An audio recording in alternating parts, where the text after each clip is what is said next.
नमस्कार। आज हमारी कहानी का शीर्षक है सेहत का रहस्य। बहुत समय पहले की बात है। किसी गांव में शंकर नाम का एक वृद्ध व्यक्ति रहता था। उसकी उम्र 80 साल से भी ऊपर थी, पर वो 40 साल के व्यक्ति से भी स्वस्थ लगता था। लोग बार बार उससे उसकी सेहत का रहस्य जानना चाहते थे, पर वो कभी कुछ नहीं बोलता था। एक दिन राजा को भी उसके बारे में पता चला और वो भी उसकी सेहत का रहस्य जानने के लिए उत्सुक हो गए।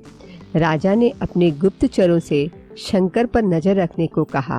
गुप्तचर भेष बदलकर उस पर नजर रखने लगे। अगले दिन उन्होंने देखा कि शंकर भोर में उठकर कहीं जा रहा है। वे भी उसके पीछे लग गए। शंकर तेजी से चलता जा रहा था। मीलों चलने के बाद वो एक पहाड़ी पर चढ़ने लगा और अचानक ही गुप्तचरों की नजरों से गायब हो गया। गुप्तचर वहीं रुककर उसका इंतजार करने लगे। कुछ देर बाद वो लौटा। उसने मुट्ठी में कुछ छोटे छोटे फल पकड़े रखे थे और उन्हें खाता हुआ चला जा रहा था। गुप्तचरों ने अंदाज लगाया कि हो न हो शंकर इन्हीं रहस्यमयी फलों को खाकर इतना स्वस्थ है।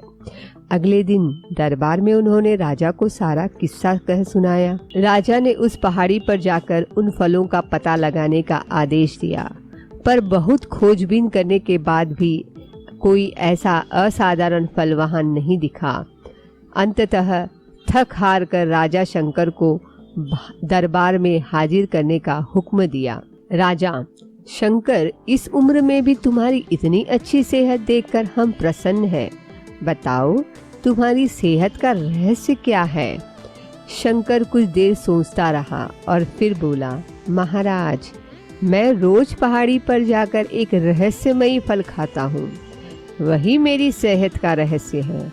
ठीक है, चलो हमें भी वहाँ ले चलो और दिखाओ वो कौन सा फल है। सभी लोग पहाड़ी की ओर चल दिए। वहाँ पहुंचकर शंकर उन्हें एक बेर के पेड़ के पास ले गया और उसके फलों को दिखाते हुए बोला, हुजूर, यही वो फल है जिसे मैं रोज खाता हूँ। राजा क्रोधित होते हुए बोले, तुम हमें मूर्ख समझते हो? यह फल हर रोज हजारों लोग खाते हैं, पर सभी तुम्हारी तरह सेहतमंद क्यों नहीं है? शंकर विनम्रता से बोला, महाराज, हर रोज हजारों लोग जो फल खाते हैं वो बेर का फल होता है, पर मैं जो फल खाता हूँ वो सिर्फ बेर का फल नहीं होता, वो मेरी मेहनत का फल होता है। इसे खाने के लिए मैं रोज सुबह 10 मील पैदल चलता हूँ, जिससे मेरे शरीर की अच्छी वर्जिश हो जाती है और सुबह की अस्वस्थ हवा मेरे लिए जड़ी बूटियों का काम करती है। बस यही मेरी सेहत का रहस्य है। राजा शंकर की बात समझ चुके थे। उन्होंने शंकर को स्वर्ण मुद्राएं देते हुए सम्मानित किया और प्रजा को भी शारीरिक श्रम करने की नसीहत दी। मित्रों, आज टेक्नोलॉजी ने हमारी जिंदगी बिल्कुल आसान बना दी है। पहले हमें छोटे बड़े सभी कार्यों के लिए घर से निकलना पड़ता था, पर आज हम इंटरनेट के माध्यम से घर बैठे बैठे ही सारे काम कर लेते हैं। ऐसे में जो थोड़ा बहुत फिजिकल एक्टिविटी के मौके होते थे, मतलब शारीरिक श्रम के जो मौके होते थे, वो भी खत्म होते जा रहे हैं और इसका असर हमारी सेहत पर भी साफ देखा जा सकता है।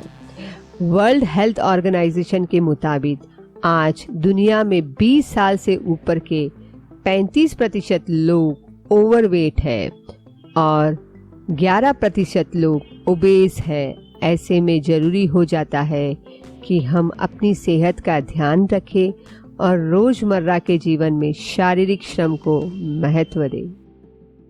अगर आपको यह कहानी अच्छी लगी हो तो आपसे विनम्र निवेदन है कि आप इस वीडियो को लाइक और हमारे चैनल को सब्सक्राइब जरूर करें तथा कमेंट के द्वारा अपने विचार हमसे व्यक्त कीजिए, क्योंकि आपका सहयोग ही हमें ऐसी और प्रेरणादायक कहानियाँ आपके सामने प्रस्तुत करने के लिए प्रोत्साहित करेगा।